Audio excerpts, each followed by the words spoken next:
এই যে ভাত রেডি, আর এই যে এখন ভাপে বসাবো। এখন রেডি করে এগুলো চিকেনও হয়ে গেছে। দেখি এবার কেমন হয়, কে জানে।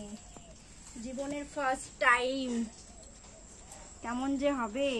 মিঠু সোনা, তুমি কমেন্টস করবা কিন্তু কেমন হলো বিরিয়ানিটা খেয়ে। ওকে, আগে করে নিই তারপরে।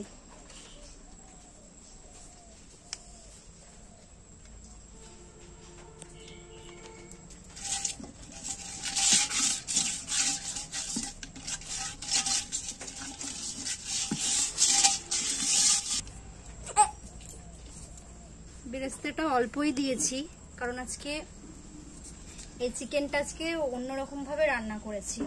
তো কিভাবে রান্না করেছি সেই রেসিপিটা হয়তো তোমাদের সাথে শেয়ার করতে পারিনি, কারণ এই বিরিয়ানি করার ঝামেলা। কারণ বিরিয়ানি করতে হেবি টাইম লাগে, করাতেও হয়তো অতটা ঝামেলা না, কিন্তু একটু টাইম লাগে বেশি। তার জন্য আর তোমাদের সাথে শেয়ার করতে পারলাম না।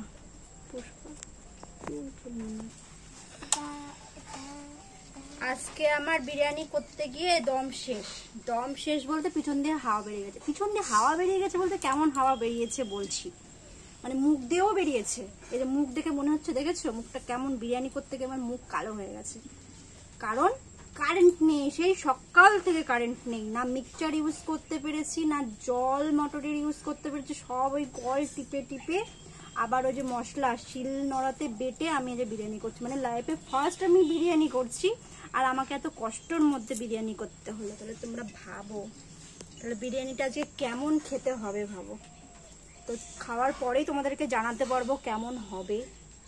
কে কমেন্টস করে জানাবে যে কেমন হলো তার মায়ের ফার্স্ট বিরিয়ানি। কেমন হলো এটা দেবো।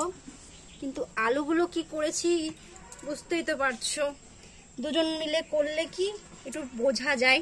তো এটাই যে বেশি সিদ্ধ হয়ে গেছে, মানে একটা সিটি দেওয়ার জায়গায় আমি দুটো সিটি দিয়ে ফেলেছি। মানে দুজন থাকলে কি একটু মানে এটা করতে হবে ওটা করতে হবে, একটু সাহস জাগে যে দুজনে মিলে করছি, অতটা ভুল ভ্রান্তি কিছু হয়তো হবে না। আর একা একা করলে কি করছি না করছি অতটা মাথায় ঠিক থাকবে না। তো যাই হোক, এখন চিকেনটা দিয়ে দিই। চিকেনটা যে কেমন রান্না হয়েছে, কিন্তু চিকেনের রং কালার দেখে তো মনে হচ্ছে ভালোই হয়েছে।